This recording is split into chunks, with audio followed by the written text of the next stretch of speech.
नमस्कार, स्वागत है आपका न्यूज इंडिया में। मैं हूं आपके साथ उमंग माथुर। आपको बता दें कि कोरोना संकट और लॉकडाउन के बीच केंद्र की मोदी सरकार 2.0 का आज 1 साल पूरा हो गया। स्वर्गीय अटल बिहारी वाजपेयी 3 बार प्रधानमंत्री बने तो मोदी ने 2019 में दूसरी बार प्रधानमंत्री पद की शपथ ली। लेकिन पिछले 1 साल के अगर उनके कार्यकाल पर नजर डालें तो कहा जा सकता है कि ये नए तेवर और तरीके वाली सरकार है, जिसमें बड़े और कड़े फैसले तुरंत किए जा रहे हैं। हम बात करें कुछ कड़े फैसलों की, जिनमें मोदी सरकार 2.0 के जम्मू कश्मीर से अनुच्छेद 370 को खत्म करना, नागरिकता संशोधन कानून, 3 तलाक कानून या फिर यूएपीए कानून और अयोध्या के राम मंदिर का मामला हो।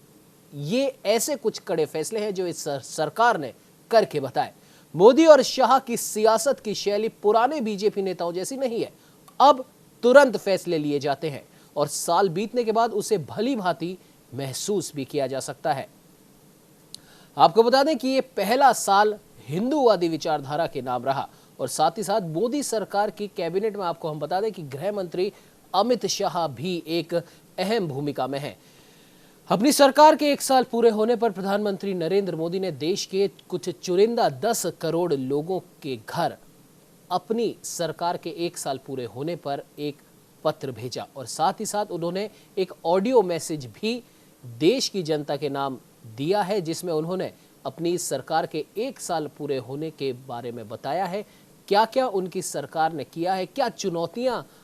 हैं अभी और आगे किस तरीके से वो बढ़ेंगे, इस बारे में उस लेटर में और उस ऑडियो मैसेज में बताया गया है। आपको बता दें कि मोदी सरकार के ये जो 1 साल है ये काफ़ी तीखे तेवर वाले भी रहे हैं। कई ऐसे बड़े फैसले इसमें किए गए हैं जिसकी उन्हें आलोचना भी झेलनी पड़ी है और लगातार जब से मोदी सरकार का ये दूसरा कार्यकाल शुरू हुआ है तब से लेकर अभी तक ऐसा लगता है कि संपूर्ण जो विपक्ष है वो एकजुट होकर इस सरकार को नीचे गिराने की कोई कोर कसर नहीं छोड़ रहा है। फिर वो भले ही जम्मू कश्मीर का मामला हो, पुलवामा अटैक हो या फिर सीएए, एनआरसी, एनपीआर बिल की बात हो, अयोध्या में राम मंदिर की बात हो या फिर इस समय जो कोरोना महामारी चल रही है उसकी बात हो। और हर बार की तरह इस बार भी विपक्ष ने मोदी सरकार पर एक बड़ा इल्जाम ये लगाया है कि कोरोना के चलते लॉकडाउन लगाने में पीएम मोदी ने, उनकी सरकार ने बहुत ज्यादा जल्दबाजी करी। आपको बता दें कि 23 मई 2019 को दुनिया के सबसे बड़े आम चुनाव के नतीजे आए। सत्तारूढ़ भाजपा को 303 सीटों पर फतेह हासिल हुई थी और 30 मई 2019 को नरेंद्र दामोदर दास मोदी ने प्रधानमंत्री पद की शपथ ली। वो देश के पहले ऐसे गैर कांग्रेसी प्रधानमंत्री बने जिन्होंने 5 साल सरकार चलाकर दूसरा कार्यकाल संभाला और यहीं से मोदी 2.0 सरकार का पहला साल या फिर पहला सीजन शुरू हुआ।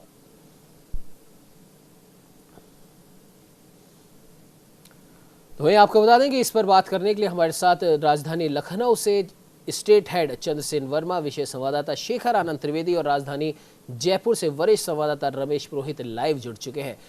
चंद्रसेन जी, सबसे पहले आपके पास आना चाहूंगा। अभी थोड़ी ही देर पहले बीजेपी के राष्ट्रीय अध्यक्ष जेपी नड्डा जी ने एक प्रेस वार्ता कर 1 साल पूरे होने पर सरकार की उपलब्धियां गिनवाई। क्या कुछ चुनौतियां इन 1 साल में आई हैं उनके बारे में बताया। अब आगे किस तरीके से वो बढ़ेंगे उस बारे में भी बताया। लेकिन अगर मोदी सरकार के दूसरे कार्यकाल के इस 1 साल की अगर बात करें तो ऐसा लग रहा था कि जैसे कि संपूर्ण विपक्ष एक तरीके से पीछे सा पड़ गया है। भले ही वो कोई सा भी फैसला हो, देश के हित में हो, लेकिन हर उस फैसले को नीचे गिराने की या उस फैसले पे सरकार को घेरने की पूरे साल भर कोशिश की गई। और सीएए, एनआरसी, एनपीआर की अगर हम बात करें तो उस पर तो कई दिनों तक लोग सड़कों पर भी रहे। क्या कुछ कहना चाहेंगे इन सारी बातों पर चंद्रसेन जी? उमंग, मोदी सरकार का दूसरा कार्यकाल का आज 1 साल पूरा हुआ है और इस अवसर पर प्रधानमंत्री मोदी ने भी सुबह जनता के नाम से एक पत्र लिखा था और अभी हम लोग भाजपा के अध्यक्ष का भी भाषण सुन रहे थे। और जैसे ही आज उपलब्धियां गिनाई प्रधानमंत्री मोदी ने, विपक्ष ने एक बार फिर से ट्वीट का वार मायावती ने भी उस पर अभी ट्वीट किया और कई तरीके का आरोप उन्होंने लगाए हैं कि शासनकाल उनका ठीक तरीके से नहीं रहा, चीजों पे ध्यान नहीं दिया गया, गरीबों की सुनवाई नहीं हुई, तमाम तरह की बातें हैं जो विपक्ष का काम है वो विपक्ष अपने तरीके से करता है। क्योंकि अब पूरे देश ने देखा कि मोदी सरकार का जो दूसरा ये कार्यकाल है एक नए तेवर और एक नए कलेवर में है। इसमें विपक्ष की संभावना ही खत्म हो गई। विपक्ष के पास मुद्दा ही नहीं बचा था कि वो विपक्ष किस बात पे करे। अंत में वो आके कोरोना पे टिक जाते हैं और हर वो कदम जो उठाए गए पूरी देश और पूरी दुनिया ने जो कदम उठाए उस पर भारत ने भी कदम उठाया, उस पर लगातार ट्वीटबाजी शुरू कर दी कि लॉकडाउन को खत्म कर देना चाहिए। जब लॉकडाउन के में कुछ छूटें दी गई तो उस पर प्रतिक्रिया देना इन्होंने शुरू कर दिया कि साहब अब छूट क्यों दी है, शुरुआती दौर में आपने इतना ज्यादा उसको टाइट रखा, उसके बाद आपने छूट देनी शुरू कर दी। तो विपक्ष का तो ये काम है कि वो सरकार की जो भी गतिविधियां होती हैं, सरकार के जो भी क्रियाकलाप है उस पर इस तरह की विपक्ष अपनी प्रतिक्रिया देता रहता है। लेकिन जिस तरीके से पूरे मामले को हैंडल किया गया है भारत में कोरोना को लेकर के, वो अपने आप में एक है पूरी दुनिया के लिए। और जो मोदी जी ने आज जो पहला चिट्ठी लिखी है जनता के नाम पर, उन्होंने साफ साफ इस बात को कहा कि कोई भी महामारी या आपदा भारत के 130 करोड़ देशवासियों का भविष्य तय नहीं करती है। ये क्योंकि हमने उसको संभाला है। हाँ, थोड़ी दिक्कतें जरूर आई हैं उससे उसी तरीके की एक आर्थिक जो दिक्कत हमारे सामने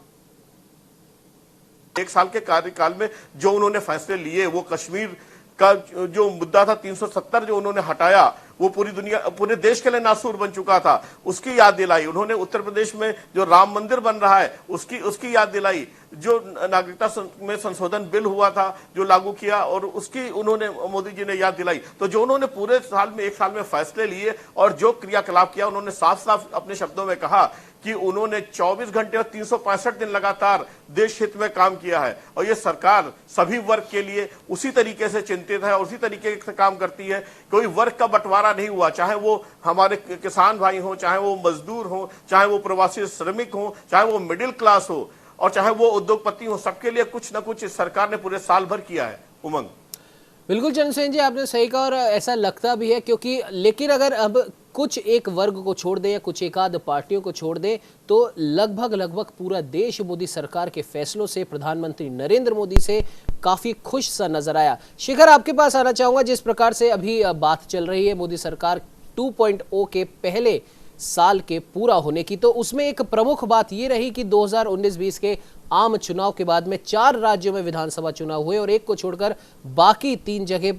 बीजेपी को हार का सामना करना पड़ा और लोगों में ये बातें उठने लगी और विपक्षी दलों ने भी इन बातों को और बड़ा चढ़ाकर बोला कि अब मोदी लहर नहीं रही और मोदी का जादू थम सा गया। और यहां पर गौर करने वाली बात यह है, किसी ने भी ये नहीं कहा कि बीजेपी का जादू या बीजेपी की लहर, हमेशा सबने प्रधानमंत्री नरेंद्र मोदी का ही नाम लिया। और जिस प्रकार से प्रधानमंत्री नरेंद्र मोदी अपने पहले कार्यकाल के बाद में दूसरे कार्यकाल में एक लार्जर देन लाइफ जैसे एक बड़े नेता बनकर उभरे हैं, जिसका लगभग पूरी दुनिया ने लोहा माना है, जब वहां पर 3 राज्यों में वो चुनाव हारे हैं तब ऐसी बातें उठने लगी थी। क्या कहेंगे शेखर?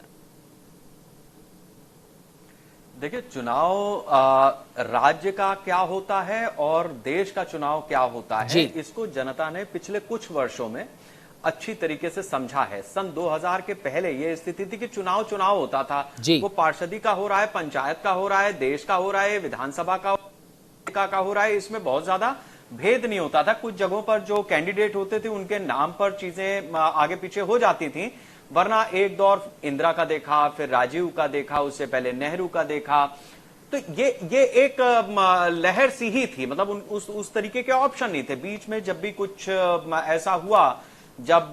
विपक्ष थोड़ा सा आगे बढ़ा, तो हमने अलग अलग तरीके की सरकारें देखी। जनता दल की सरकार देखी, हमने मोरारजी देसाई के नेतृत्व में सरकार देखी, फिर अटल जी के नेतृत्व में बीजेपी ने सरकार बनाई, लेकिन वो बड़ा एक गठबंधन था। तो अब ये जो 1 साल के भीतर की बात आई है, जहां 4 राज्यों के चुनाव और आम चुनाव का कंपैरिजन करने वाली बात है, तो आप देखिए कि छत्तीसगढ़ और मध्य प्रदेश, ये 2 ऐसे राज्य हैं जहां पर 15 साल से करीब बीजेपी का शासन था और इन दोनों ही जगहों पर इस तरीके से विपक्ष ने कैंपेन किया कि शिवराज तेरी खैर नहीं, मोदी तुझसे बैर नहीं। इसी तरीके से रमन सिंह का जो पूरा हिसाब किताब छत्तीसगढ़ में था, उसमें भी एंटी इनकम्बेंसी ने काम किया। तो इन दो राज्यों में जिस तरीके की स्थितियां बनी, उसमें ऐसा नहीं है, शिवराज ने चूंकि ग्राउंड लेवल पर काफी काम किया हुआ था, इसलिए उनकी पॉपुलैरिटी अपनी जगह पर कायम थी। मोदी के होने से तो उन्हें एड ऑन मिलता था जी। तो जब ऐसी स्थिति बनी तो मध्य प्रदेश में बीजेपी ने टक्कर दी, लेकिन जो जातीय गुणागणित होती है उसमें जो कॉम्बिनेशन बने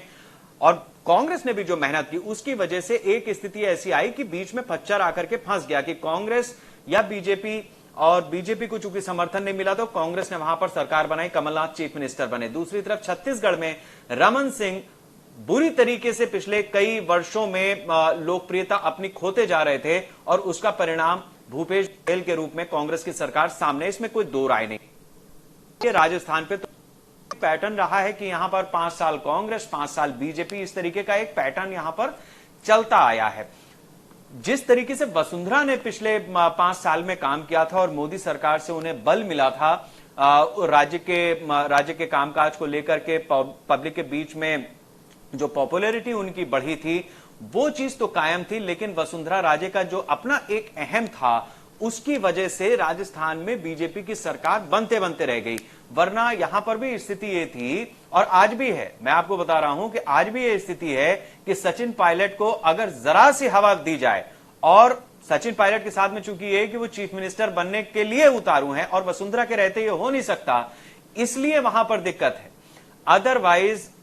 अशोक गहलोत जिस तरीके से सरकार चला रहे हैं, जिस तरीके की चीजें सामने आई हैं और जिस मंशा के साथ चीजें चल रही हैं, वो किसी से छिपा नहीं है। अशोक गहलोत को चीफ मिनिस्टर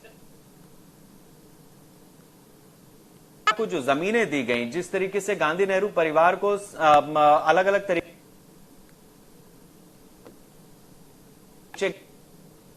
कुछ और साक्ष्य मिटा सकें, इसलिए अशोक गहलोत और उनका जो नेटवर्क है उसकी वजह से अशोक गहलोत चीफ मिनिस्टर बने। वरना इसमें कोई दो राय नहीं है कि अगर सचिन पायलट और ज्योतिरादित्य सिंधिया के नाम पर चूंकि चुनाव लड़ा था विधानसभा का और इन्हीं को आगे कर देते तो कोई वजह नहीं थी कि मध्य प्रदेश में इनकी सरकार जाती या इस तरीके से जैसे उथल पुथल होती रहती है राजस्थान में वो होता। तो ये इसके अलावा मणिपुर, उत्तर पूर्व पर बीजेपी का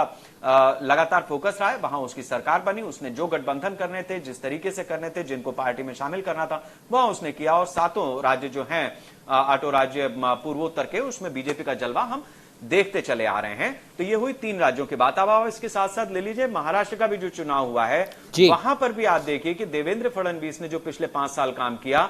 उनकी पॉपुलैरिटी भी अपग्रेडेड थी, लेकिन चूंकि वहां पर सेना और बीजेपी की युति या गठबंधन का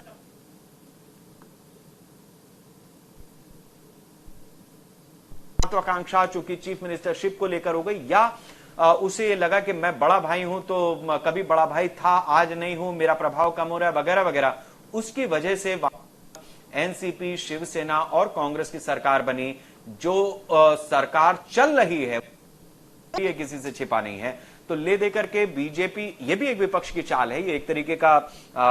गेम होता है, माइंड गेम होता है कि बीजेपी भी नरेंद्र मोदी के नाम पर चुनाव लड़ेगी और वो पूछेगी कि बाकी विपक्ष से कि बताओ तुम्हारे पास प्रधानमंत्री का चेहरा कौन है, और इसी तरीके से जब राज्यों में चुनाव होता है तो वो बीजेपी से पलट करके पूछते हैं कि बताओ तुम्हारे पास चीफ मिनिस्टर का चेहरा कौन है। तो ये जो टसल होती है और जो लोकल इक्वेशंस होती हैं, उससे विधानसभा और आम चुनाव अलग अलग होता है। लेकिन मोदी की लोकप्रिय दो राय नहीं है कि कोई किसी तरीके की एक रत्ती कमी नहीं। बिल्कुल शेखर, आपने सही कहा। और दूसरी सबसे बड़ी बात यहाँ पर देखने वाली ये कि आपने महाराष्ट्र विधानसभा चुनावों का जिक्र किया, छत्तीसगढ़, मध्य प्रदेश, राजस्थान चुनावों का भी जिक्र किया। अगर हम इन चुनावों के जो नतीजा है उन पर अगर हम गौर करें तो ऐसा नहीं था कि पूर्ण बहुमत से वहां पर दूसरे दल की या फिर कह सकते हैं कि कांग्रेस की वहां पर सरकार बनी। महाराष्ट्र में तो मिली जुली सरकार बनी। हालांकि महाराष्ट्र की जनता ने बीजेपी और शिवसेना के गठबंधन को देखते हुए वोट दिए थे, और एक कह सकते हैं हम एक जिद वहां पर देखी गई महाराष्ट्र के विधानसभा चुनावों के बाद में, और उसी जिद का ये नतीजा है कि महाराष्ट्र की जो जनता है वो आज अपने आप को ठगा सा महसूस कर रही है। खैर, राजस्थान की ओर रुख कर लेते हैं। रमेश पुरोहित जी हमारे साथ बने हुए हैं। रमेश जी, जिस प्रकार से राजस्थान विधानसभा चुनावों की भी बात करें तो जैसा कि शेखर ने भी बताया, मध्य प्रदेश और राजस्थान दोनों जगह एक ही प्रकार के जुमलों ने काम किया। मध्य प्रदेश में शिवराज तेरी खैर नहीं, मोदी तुझसे बहर नहीं, और लगभग यही जुल्मा राजस्थान में भी देखा गया था कि वसुंधरा तेरी खैर नहीं, मोदी तुझसे बैर नहीं। तो कहीं ना कहीं मोदी जी की लोकप्रियता में तो ऐसा लगता था कि कोई कमी नहीं है, लेकिन विधानसभा चुनावों में गणित थोड़े बदले हुए से दिखाई दिए। और जब, जैसा कि जो सवाल मैंने शेखर से भी किया था वही आपसे भी है कि मोदी जी की लोकप्रियता घटने के जो तमाम दावे विपक्ष के द्वारा किए गए थे, उन सभी दावों को झूठा साबित कर दिया जब कोरोना महामारी के इस काल में, जब मोदी जी ने संपूर्ण देशवासियों से हमारे कोरोना वॉरियर्स का उत्साह बढ़ाने के लिए कहा था, तो पूरा देश लगभग 130 करोड़ भारतवासी अपनी अपनी छतों पे, अपनी अपनी बालकनियों में, अपने घर के गेट पर आकर खड़े हुए। उन्होंने ताली और थाली बजाकर कोरोना वॉरियर्स का तो मान बढ़ाया ही, साथ ही साथ संपूर्ण विपक्ष को यह संदेश दे दिया कि आज भी देश की जनता कहीं ना कहीं मोदी जी के ही साथ है। क्या कहेंगे रमेश जी?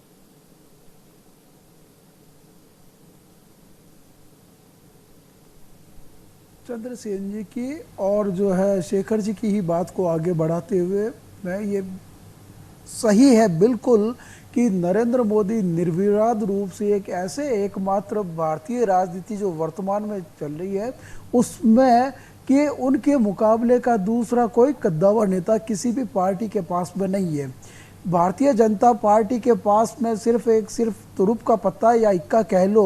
कि वो नरेंद्र मोदी है, जिसके नाम से है कि नहीं क्या राजनीति उनके इर्द गिर्द घूम रही है। ये तो है स्थानीय। अब आप ग्लोबल अगर परिप्रेक्ष्य में देख रहे हो तो 2014 के शुरुआत के दौर में उन्होंने दुनिया भर में भ्रमण कर लोगों के साथ में और